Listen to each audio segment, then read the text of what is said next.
Puji dan syukur marilah kita panjatkan kehadirat Allah Subhanahu wa Ta'ala yang senantiasa memberikan berbagai macam kenikmatannya kepada kita, sehingga di pagi hari ini masih dalam keadaan menjalankan ibadah puasa, kita bisa melaksanakan kewajiban seperti hanya sholat subuh dengan berjamaah, dan insya Allah akan dilanjutkan dengan bersama-sama mempelajari sunnah Nabi yang mulia. Mudah-mudahan dengan duduknya jemaah sekalian di majelis ilmu ini, di masjid yang mulia ini, menjadi amal ibadah yang diterima oleh Allah Subhanahu wa Ta'ala. Baik ibu bapak yang Allah muliakan, kita akan lanjutkan pembahasan Sahih Bukhari-nya. Mas gaya solo sholat ya, sudah jelas nama sholat.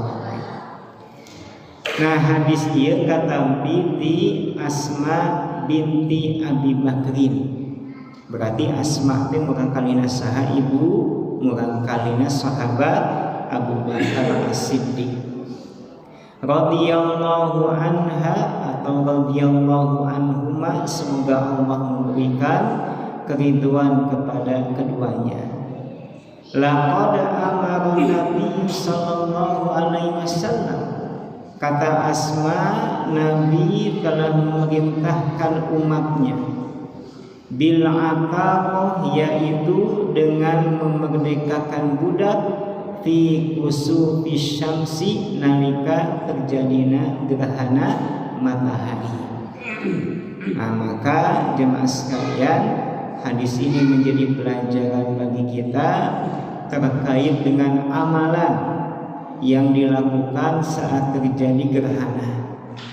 Sanes munggu salat atanapi nyarekeun zikir aya oge amalan nu sanesna nyaeta sedekah. Nah, kapungkur sedekah anu nilaina ageung teh nyaeta memerdekakan budak. Ya. Nah, anu ayeuna mah mangga satiasa-tiasana. Upami DKM mulem ka ibu kanggo salat gerhana gitu nya, mangga nyandak bakal di bumi kanggo sedekah di masjid. Apa hikmahnya sedekah jemaah sekalian? Sedekah itu sama dengan amal yang lainnya, bisa menolak bala. Apapun kebaikan yang kita lakukan, pada hakikatnya itu adalah tolak bala. Dalam artian bisa meredam murka Allah, bisa mencegah turunnya azab Allah. Sakumaha nu kurang uninga ayana gerhana teh nyaeta peringatan ti Allah supaya seorang langkung sieun ka Allah. Karena boleh jadi terjadinya gerhana itu pertanda turunnya azab Allah. Tongwaka gerhana anu jarang terjadi gitu nya, ninggal hujan nu guludugna ageung oge orang terseluasnya, model kamari sonten ninggal di langit inu ngaranna kilat petir teh saling berseliweran gitu. Nah, ini tiada lain di antara hikmahnya agar tertanam rasa takut ke dalam hati kita kepada Allah. Maka lamun sieun ka Allah teh kudu aya aksi. Naon aksina? Nyaeta midamel amal ibadah anu dicintai ku Allah. Di antawisna naon? Di antawisna nyaeta nyeurkeun sedekah. Nah, contoh kamari di Bekasi nya banjir ageung. Nah, upami hoyong midamel amalan tolak bala nyata sedekah. Perbanyak bersedekah.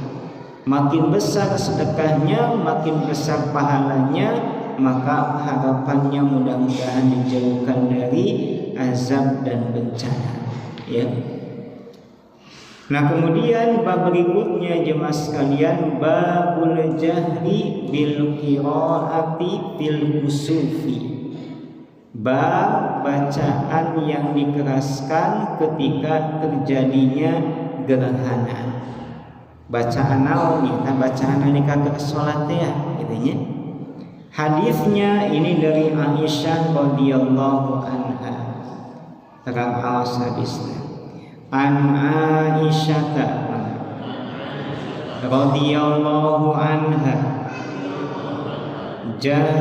jaharan nabiyyu sallallahu alaihi wasallam fi salatil khusufi bi qiraatihi fa idza faragha min qiraatihi kabbara faraka'a wa idza rafa'a fi rakaati qala sami Allahu liman hamidah Rabbana walakal hamdu thumma yu'awidul qira'ata fi salatil kusufi arba'a raka'atin fi raka'ataini wa arba'i sajdatin. Oh gitu ya, sama tawis biasa mengikutinya. Kang Iwan nggak biasa diterjemahkan. Bismillahirrahmanirrahim. Diriwayatkan dari Aisyah radhiyallahu anha dia berkata, Rasulullah Shallallahu Alaihi Wasallam mengeraskan bacaannya saat sholat gerhana. Setelah selesai dari bacaannya, beliau takbir untuk ruku.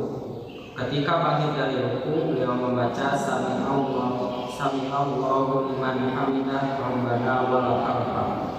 Kemudian beliau mengulangi bacaan, jadi beliau melakukan 4 kali ruku dan 4 kali sujud dalam dua. Nah, ini hadis yang melengkapi hadis sebelumnya terkait dengan perintah sholat nalika gerhana. Upami hadis anu sateraacan mah hadis Abu Bakrahnya, hadisnya masih umum lamun terjadi gerhana sholat. Maka aya sapalih ulama meninggalkan bahwa sholat gerhana teu benten jeung sholat 2 rakaat pada umumna, gitunya teu aya perbedaan. Tapi orang meninggal dina hadis riwayat Aisyah ternyata ada perbedaan antara sholat gerhana dan sholat pada umumnya. Nah, ini disebut ziyadatul ilmi, ayat tambahan ilmu. Nah, tambahan ieu nu kurang diamalkeun gitu. Jadi lamun misalkan ayat dalil anu sifatna umum, ayat dalil anu sifatna khusus, anu umum ditarik kana khusus. Ayat dalil anu sifatna mutlak, ayat dalil anu sifatna muqayyad, anu mutlak ditarik kana muqayyad. Contoh misalkan nalika bapak sidakep nalika keur salat gitu nya. Nah, kan meletakkan tangan kanan di atas tangan kiri. Dalil yang ada awalnya sifatnya umum. Nah, lamun orang nempelkeun panangan ka tubuh di atas panangan, di luhur panangan anu kenca kan sifatnya umum. Nah, rek kieu gitu nya. Teu janten masalah. Tapi aya oge dalil anu khususkeun nyaeta Rasul ketika meletakkan tangan kanan di atas tangan kiri, maka beliau melingkarkan jemarinya, yaitu melingkarkan atau mempertemukan jari jempol dengan jari tengah. Nah, gitu. Kayak afdol utami. Contoh misalkan kan dina salat Bapak ieu ngaranna panangan aya tempat-tempat nanya. Nalika keruku tempelkeun panangan dina lutut kan umumna. Cedacan aya tambahan kabitna mah kumaha jarina nahan dirapetkeun atawa napi diganggangkeun. Maka aya hadis anu nganingatkeun jarina direnggangkeun, teu kenging dirapetkeun. Nalika nuju tasyahud ya, tangan di atas mana Pak? Di atas paha. Nah, pananganna ngapal atau napi terbuka atau napi kumaha diuningakeun aya hadis anu ngarinci bahwa tangan kanan itu memberikan isyarat dengan jari. Maka tambahan ilmu lah yang kita amankan, ya. Karena boleh jadi dalil yang sifatnya umum itu turunnya awalan, gitu. Kemudian yang memerinci turunnya belakangan. Nah, dari Aisyah radhiyallahu anha, istri Nabi, katanya, jahara Nabi sallallahu alaihi wasallam, Rasul mengeraskan bacaan ketika sholat gerhana. Sapertosana sholat Id, sanos dipidama nalika siang, tetap disunahkan bacaannya dikeraskan. Fa idza faragha min qiraatihi, ketika Rasul selesai qiraahnya, yaitu membaca Al-Fatihah kemudian surat, yang dimana hadis yang telah kita pelajari, bacaan surat ketika sholat gerhana itu ternyata panjang, kira-kira 14 jam mau surat Al-Baqarah, gitu. Kabbara faraka'a, maka Rasul pun takbir untuk ruku. Asal para ulama fikih namina takbir di dia maksudnya nyata takbir intiqal, takbir perpindahan ketika sholat, yaitu ketika bangkit ataupun ketika turun. Kumargi dina sholat ayat beberapa ayat istilah takbir nusanes, ayat takbiratul ihram. Nah, takbiratul ihram takbir pertama nalika sholat. Allahu akbar, neta takbiratul ihram. Takbir anu salajengna nyata takbir intiqal, perpindahan ketika hendak ruku, sujud, bangkit dari ruku, bangkit dari sujud, dan yang lainnya. Faraka'a, maka Rasul pun ruku. Nah, ruku yang benar itu ialah lurus antara kepala dan punggung. Tidak boleh kepala terlalu menengadah atau terlalu menunduk, lempeng gitu ya. Wa idza rafa'a min rak'ati, dan apabila beliau bangkit dari ruku, sami Allahu liman hamidah, beliau membaca kalimat sami Allahu liman hamidah. Naon ari hartosna sami Allahu liman hamidah, sami'a artinya mendengar, Allahu Allah liman bagi siapa, hamidahu yang memujinya. Nah, orang teh kedah uninga apa makna bacaan sholat. Ya wajibun kanggo setiap kaum muslimin, lantaran kunci dari ibadah sholat itu ialah khusyuk, dan gak akan mungkin orang bisa merasakan kekhusyuan di dalam sholat kalau dia tidak memahami isi kandungannya.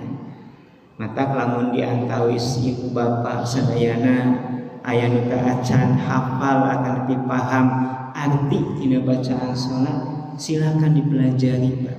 Ya, sekarang mah media atau sarana untuk belajar itu sangat mudah gitu ya. Bapak biasa browsing di Google, naros ka ustaz, naros ka kiai ya, terkait dengan bacaan sholat. Jangan sampai puluhan tahun orang tes sholat, tapi arti tina subhanallah subhanarabbiyal a'la teu apal gitu. Padahal orang teh puluhan tahun sholat. Ya. Sami Allahu liman hamidah, Allah mendengar bagi orang yang memujinya. Thumma yu'awidul qira'ah, kemudian Rasul mengulang kembali bacaannya. Fi sholatil kusuf, di dalam sholat gerhana. Taya perbentenanana antara sholat gerhana sareng sholat pada umumnya. Jantan sholat gerhana teh 2 rakaat, 4 kali ruku dan 4 kali sujud. Dalam 1 rakaat berarti 2 ruku gitu nya. Jantan nalika areng ruku anu pertama cepat sami Allahu liman hamidah. Terus ngaos Fatihah deui. Bismillahirrahmanirrahim. Alhamdulillahirabbil alamin gitu. Terus ruku kedua kalina sami Allahu liman hamidah deui, kemudian sujud. Jadi dalam satu rakaat 2 ruku dan 2 sujud. Nah kemudian jemaah sekalian yang Allah muliakan, maka hadis ini menjadi pelajaran yang pertama, disyariatkannya mengeraskan bacaan ketika sholat gerhana. Dan inilah pendapat sebagian ahlul ilmi, diantaranya Imam Ahmad bin Hanbal, kemudian Imam Asy-Syafi'i dan yang lainnya. Walaupun ada sebagian ulama yang mengatakan tafsir gitu ya, berdasarkan hadis Abu Hurairah berdasarkan hadis dari Ibnu Abbas, anu kurang kantos dipelajari gitu ya, anu di mana Ibnu Abbas memperkirakan bacaan Rasul itu kurang lebih seperti hanya orang yang membaca surah Al-Baqarah. Berarti alasan Nabi terkadang, nah ayat sampai ulama mengingatkan bahwa sholat gerhana tetap alasan asir dipelankan. Tapi jumhur ulama berkata bahwa disunahkan ketika sholat gerhana itu dikeraskan ya.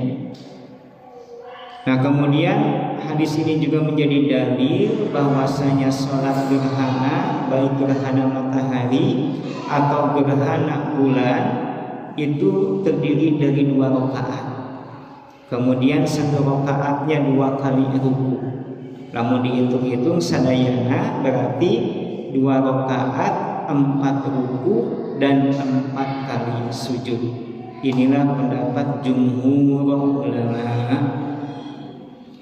Nah berikutnya ibu bapak yang Allah muliakan, nah kita akan masuk ke dalam abwabu sujudil Quran, bab sujud Quran. Dalam artian bab sujud ketika membaca atau mendengar ayat suci Al-Quran. Nah sujud yang dimaksud yang kita kenal ialah sujud tilawah. Kan sujudnya macam-macamnya punya. Anu kahiji aya sujud dina sholat, anu kadua aya sujud sahwi, anu katilu aya sujud syukur, anu kaopat aya sujud tilawah, anu babna maka kurang awas. Nah terkait dengan sujud tilawah ini jemaah sekalian, ada hadis yang menjelaskan keutamaannya ya. Di antawisna nyaeta aya hadis di Abu Hurairah di mana Rasulullah sallallahu alaihi wasallam bersabda, "Idza qara'a ibnu Adam as-sajdata fasajada, yantazala syaitanu yabki yaqulu ya wailahu."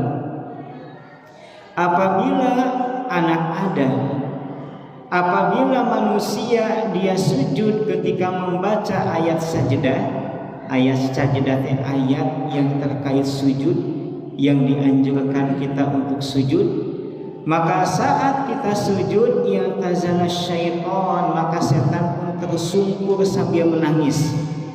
Setan yang dimaksud ialah iblis. Maka dia pun berkata, ya wailahu, aduh celaka katanya. Umira bis sujud, dia diperintahkan sujud, maka dia pun sujud. Falahul jannah, baginya surga. Wa umirtu, sedangkan aku diperintahkan sujud, fa asaitu falyana, lalu aku mendurhakai perintah Allah, maka neraka tempatku. Nah jantan lamun kurang sujud lantaran ngaos ayat Quran, nungarana iblis sedih, Pak. Dan membuat iblis menderita itu wajib. Membuat iblis bersedih dan menderita itu sifatnya wajib. Justru anu jantan dosa mah lamun kurang midamel perkara anu bikin gembira iblisnya, itu yang dilarang. Ya. Setiap perkara yang diharamkan itu disenangi oleh iblis. Ketaatan itu tidak disukai, dibenci oleh iblis. Maka jemaah sekalian yang Allah muliakan, ini yang diantara amalan ketika kita baca Quran, yaitu sujud nalika mendakan ayat terkait sareng sajdah atau perintah sujud. Kemudian di hadis yang lain Rasul bersabda, alaika bikathratis sujud, hendaknya kalian memperbanyak sujud. Fa innaka la tasjudu lillahi sajdatan illa rafa'akallahu biha darajatan. Karena sesungguhnya jika engkau sujud karena Allah, satu kali sujud maka Allah akan meninggikan derajat. Allah akan menghapuskan kesalahanmu. Dalam riwayat yang lain Rasul bersabda kepada Rabi'ah bin Ka'ab al-Aslami, a'inni ala nafsika bikathratis sujud. Ketika dia minta kepada Nabi agar bisa mempersamainya di surga, apa yang dikatakan oleh Rasul kita, Pak? A'inni ala nafsika bikathratis sujud. Tolonglah aku atas dirimu dengan memperbanyak sujud. Ya, jadi jami'an menyelesaikan sujud teh di antawisna sujud tilawah nalika mendakan ayat sajdah, maka insya Allah dia akan bersama Rasul di dalam surga. Ya. Nah, terkait dengan hukum sujud tilawah, ibu bapak yang Allah muliakan, jumhur ulama mengatakan hukumnya sunnah. Tapi ada sebagian ulama di antaranya Imam Abu Hanifah yang mengatakan sujud tilawah itu hukumnya wajib. Beliau berdasarkan ayat Al-Quran di surat Al-Insyiqaq, fama lahum la yu'minu wa idza quri'a alaihimul Qur'an la yasjudun. Maka kenapa mereka tidak beriman dan apabila mereka dibacakan Al-Quran mereka tidak bersujud? Ya di antawisna dalil anu dijantankan landasan Imam Abu Hanifah yang mengatakan sujud tilawah itu hukumnya wajib. Tapi jumhur ulama berkata bahwa tidak, ayat itu terkait dengan orang yang kufur, mereka yang menyombongkan diri, diperintahkan sujud alim lantaran ingkar teh. Nah, di samping itu kita akan mendapati hadis-hadis yang lainnya yang menjelaskan bahwa sujud tilawah itu hukumnya sunnah, tidak wajib. Baik, ibu bapak yang Allah muliakan, kita langsung saja ke hadis yang pertama. Hadis dari Ibnu Mas'ud, Ibnu Mas'ud ya. Ani bin Mas'udin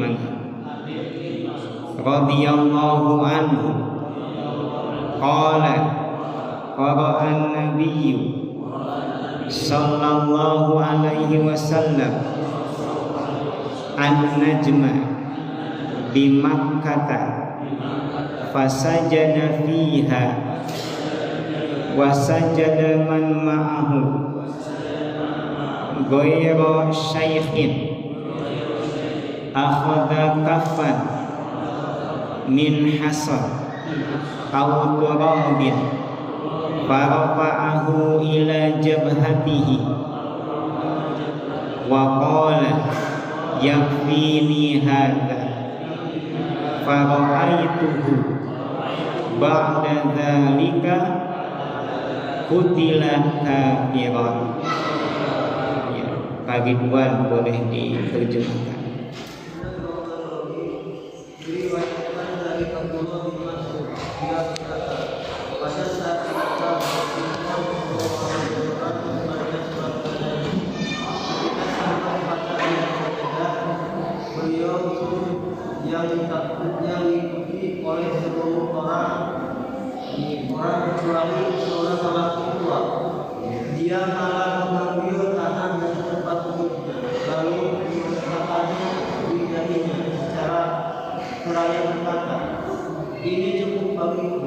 Selain itu aku melihat dia terbunuh dalam keadaan kafir. Nah, hadis dia kata itu sahabat Ibnu Mas'ud. Ibnu Mas'ud kalau sahabat ahlul Quran kan, ahli Quran. Sanaos dina segi fisik beliau tidak seperti sahabat yang lain ya. qara'an Nabi sallallahu alaihi wasallam an-najma bi Makkah. Ini peristiwa sebelum Rasul hijrah ya.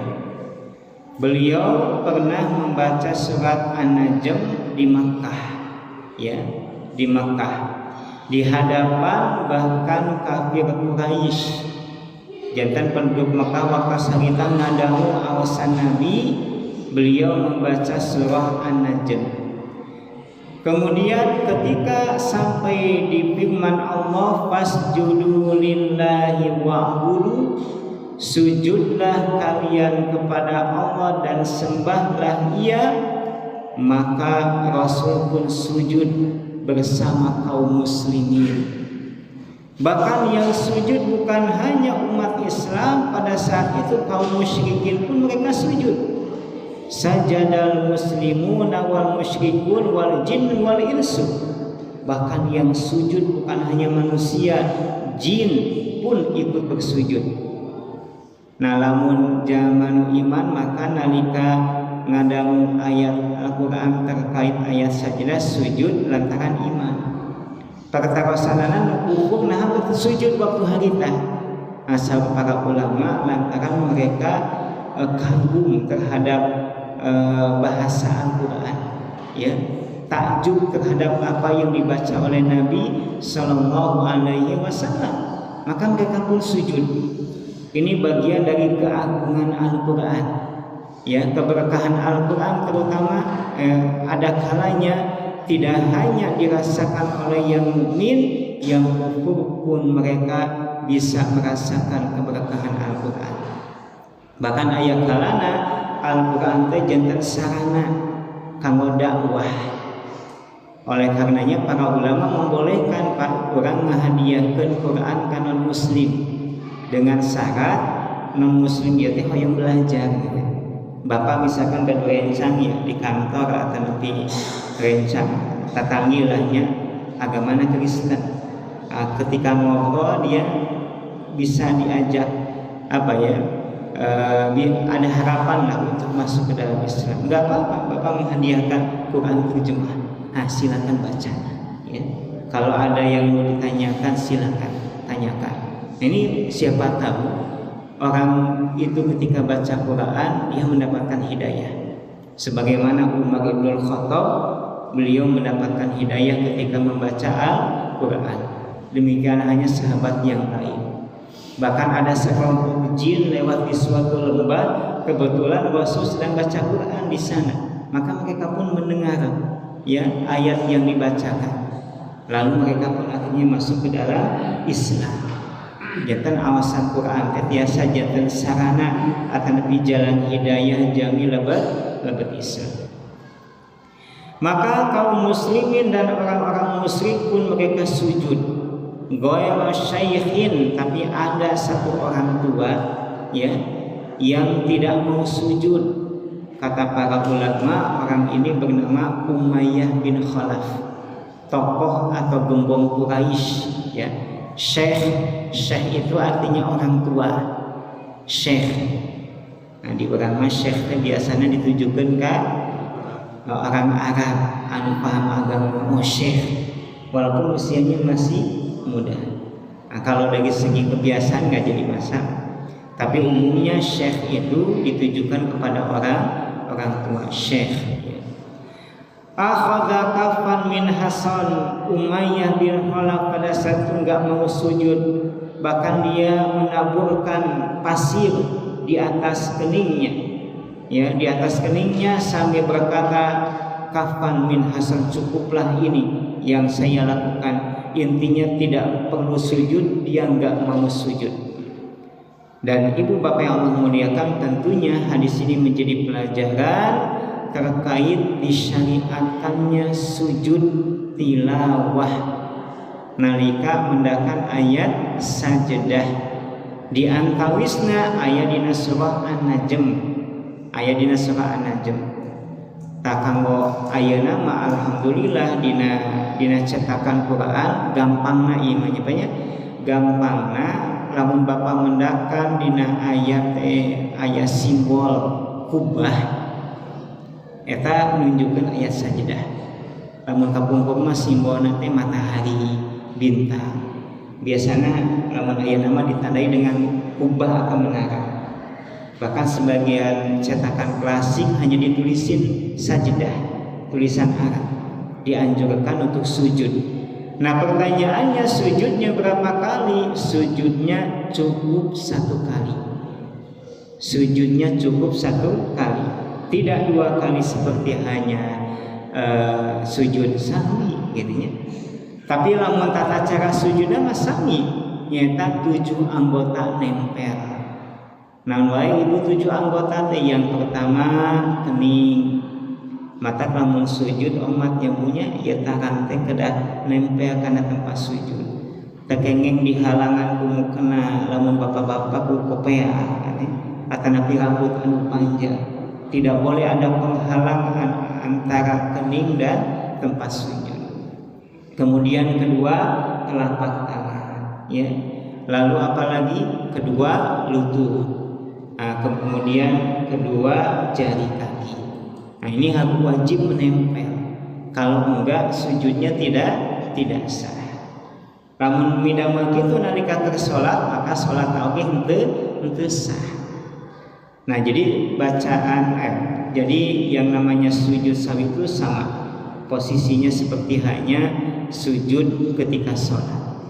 Nah terkait dengan bacaannya sama dengan sujud yang biasa kita baca. Nah bacaan sujud dengan aya nu pendek, aya nu sedeng, aya nu panjang. Ibu lamun sujud ngaosna nu mana biasana nuju ke sholat? Anu sedeng, anu pendek, atau anu panjang? Anu pendek kumaha? Subhana rabbiyal a'la. Anu sedeng subhanaka Allahumma wa bihamdika Allahumma ighfirli. Aya nu panjang Allahumma laka sajadtu wa bika amantu. Umat lain Allahumma laka sumpunya ieu mah bacaan nalika keur buka. Hade asa yang cenah ustaz teh aya tutuan nalika keur sujud Allahumma laka sumpu. Allahumma laka sajadtu wa bika amantu sajada wajhi lilladzi khalaqahu wa sawwarahu wa syaqqa sam'ahu wa basarahu bika akhirat. Teta amesan sujud anu kada panjang.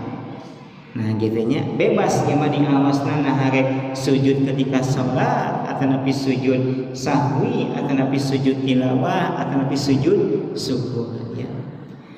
Nah terkait dengan hukum fikih yang lain ada pembahasan di kalangan ulama terkait dengan apakah sujud tilawah itu perlu takbiratul ihram atau napi tidak gitunya. Apakah perlu takbir intiqal atau tidak? Apakah beres sujud harus ada salam atau tidak? Maka ini ada perbedaan pendapat di kalangan ulama. Tapi lamun orang ningali dina hadis riwayat Ibnu Mas'ud pada saat itu tidak dijelaskan Rasul ketika sujud beliau takbiratul ihram dulu atau tidak, atau beres sujud beliau mengucapkan salam atau tidak. Termasuk apakah ketika sujud tilawah itu menjadi syarat kudu suci heula gitu. Ya. Kalau pendapat jumhur ulama itu mensyaratkan harus dalam keadaan suci. Bahkan sebagian ulama menganalogikan sujud tilawah itu seperti hanya sholat. Jangan kedah wudhu heula, terus kedah mayun ke arah kiblat gitu nya. Tapi benten sang Ibnu Taimiyah termasuk hanya Ibnu Hazm yang mengatakan bahwa sujud tilawah itu bukanlah sholat kalau dilakukan di luar sholat. Lantaran yang namanya sholat itu jelas pengertiannya gitu ya, yaitu perbuatan yang diawali dengan takbiratul ihram, ditutup dengan salam, kemudian membaca bacaan tertentu. Itu yang namanya sholat, terdiri dari ruku dan sujud dalam satu rakaat. Sedangkan sujud tilawah tidak.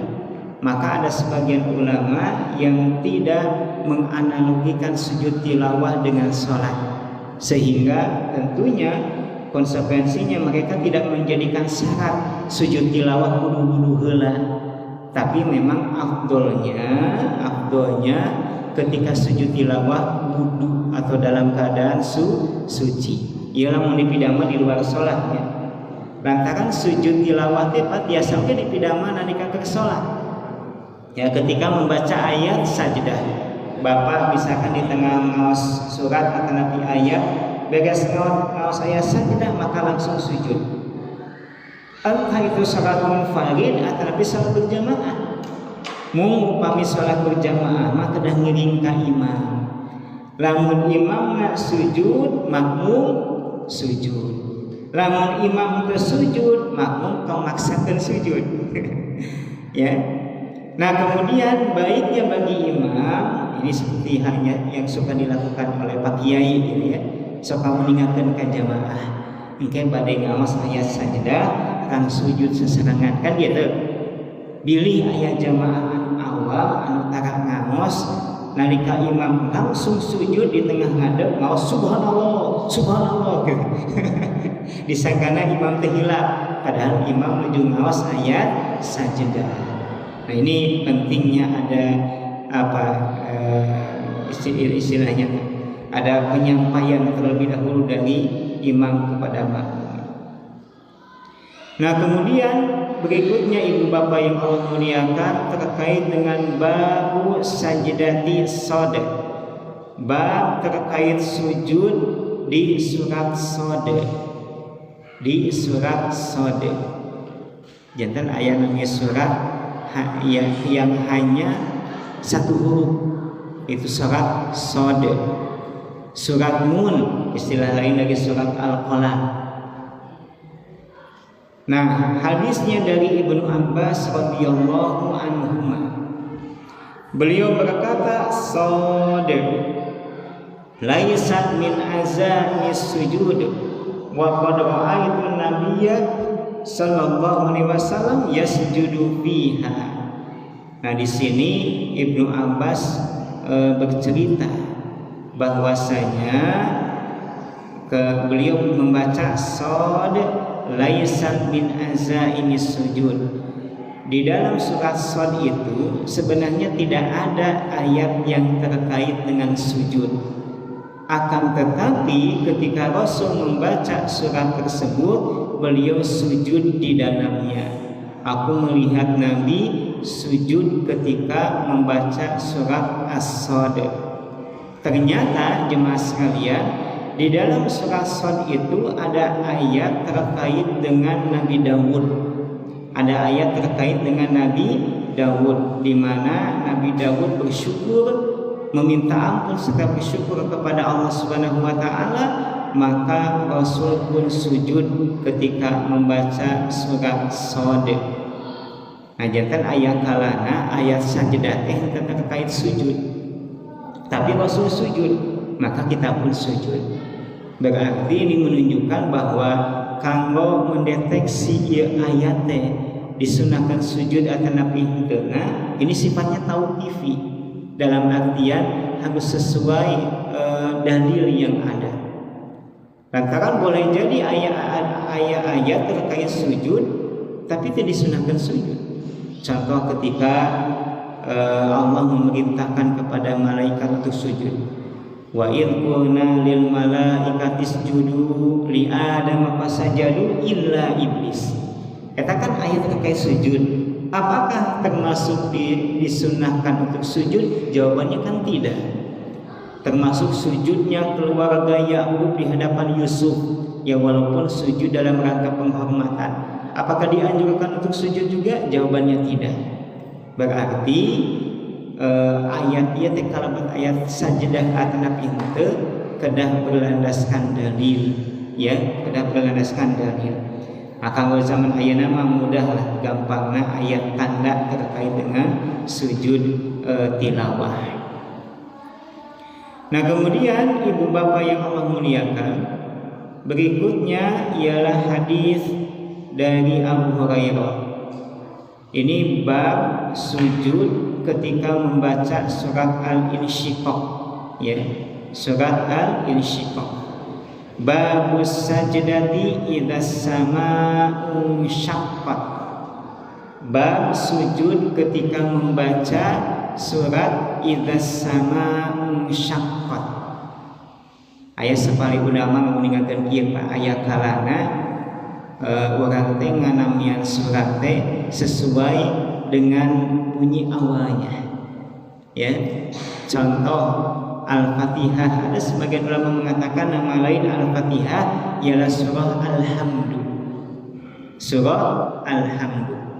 Al-Mulk itu surah Tabarok. Surat Tabarok. Mamatak di dia berenya sebuka pungkur teh lamun miwarang murang kali ngaos sok gampang nawe kumaha gitu nya. Contoh, sok jang ngaos surat Qulhu kan gitu ya. Awas surat Tabat Yada henteu lepat gitu ya, henteu lepat. Kadang dugi ka tos apalna si jami kana surat Qulhu bagi teu apa surat Al-Ikhlas. Sopi Bapak surat Qulhu model kumaha? Qul huwallahu ahad. Tok sok salajengna surat Al-Ikhlas kayak keheula nu mana Al-Ikhlas teh. Padahal Al-Ikhlas teh nyata surat Qulhu teh gitu ya. Janten aya kalana nganamian surat ku bunyi awal di ayat pertama surat tersebut. Dari Abu Hurairah radhiyallahu anhu bahwasanya beliau membaca idzas sama'u syaqqat surah Al-Insyiqaq, maka beliau pun sujud. Faqila lahu fi dzalika, kemudian beliau ditanya terkait dengan apa yang dilakukan. Apa yang jawaban Abu Hurairah? Laulam aron nabiyya sallallahu alaihi wasallam yasjudu lam asjud. Kata Abu Hurairah, kalau saya tidak melihat Rasul sujud, maka aku tidak akan sujud. Dalam arti mengamalkan laulam aron nabiyya sallallahu alaihi wasallam yasjudu lam asjud. Walaupun boleh jadi oleh sebagian orang sujud apapun yang dilakukan adalah perkara yang baik. Tapi kalau Rasul tidak melakukan, kenapa kita sujud?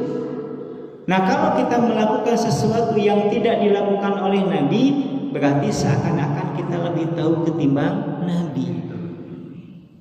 Nah, kiai kita Pak Jaya suka mengkritisi terkait sujud beres sholat gitu ya. Kan aya sapari jami Pak, assalamualaikum warahmatullahi, assalamualaikum warahmatullahi, lalu sujud keheula cenah itu sujud naon tina nu opat ieu teh. Nah, sujud sholat, sujud sahwi, sujud tilawah, tapi sujud syukur gitu. Kan lamun sujud sholat atau sholatna tos rese, sujud tilawah dan teu ngaos ayat sajadah, sujud naon deui sahwi dan teu hilang. Oh, berarti yang boleh jadi sujud syukur. Nah, pertanyaannya, syukur karena nikmat anu mana? Apakah setiap kali nikmat yang kita syukuri disunahkan untuk sujud? Nah, kalau hal itu berlaku, nalika Bapak tiasa ngadipkeun soca, apakah dianjurkan untuk sujud? Ketika kita merasakan hangatnya sinar matahari di pagi hari, apakah disunahkan untuk sujud? Maka sahabat kiai anu ngaranna sujud syukur teh sifatnya insidental, dalam artian henteu rutin dikerjakan, tetapi hal ini terkait dengan nikmat yang sangat besar, bukan kenikmatan yang rutin kita rasakan. Contoh misalkannya nalika aya jami wisata naik bus, naudzubillah kecelakaan, sadaya penumpang meninggal dunia mung anjeunna selamat, maka di sanalah kita dianjurkan, disunahkan untuk sujud. Sujud naon? Sujud syukur. Ibu misalkan ngadangu bapak kenging kanikmatan di antawisna naik jabatan. Bu lamun cakoge naik jabatan bingang teu? Bingang. Maka sujud syukur. Ya. Ibu kalau misalkan dengar bapak kenging kanikmatan dengan menikah lagi. Sejuk tidak? Kela agi nikah deui teh nikmat akan nabi henteu. Nikmat sanes. Nikmat. Kela cenah Ustaz kela. Nikmat kanggo saha ieu? Ya, bapak nikah deui. Eta teh nikmat sanes. Nikmat. Amun kenging nikmat kada disyukuri, muhun kada disyukuri. Bagikan ieu mah nikahna jarang-jarang nembe ayeuna nu kadua kalina. Maka nah dianjurkeun kanggo sujud bukan? Bukan kieu aya prinsip kos kieu. Lamun batuk pengen kanikmatan, orang teh kada ngiring bingah. Lagasinya lantaran lamun orang sedih nalika batuk bingah atau nabi orang bingah lantaran batuk sedih eta teh dengki. Eta namina dengki. Tegas lamun ibu mendakan bapak nikah deui anu nu bingah saha? Bapak anu sedih. Nah berarti ibu dengki. Ibu dengki. Jadi kadinya lompatanya. Jadi lamun ngaos surat Al-Insyiqaq hendaknya sujud. Ya. Sujud namanya sujud tilawah. Laulam aron nabiyya sallallahu alaihi wasallam yasjudu lam asjud. Baik ibu bapak serta jemaah sekalian yang Allah muliakan, itu mungkin ya yang bisa kami sampaikan terkait dengan materi kita di pagi hari ini. Intina bagian dari amalan sunnah ketika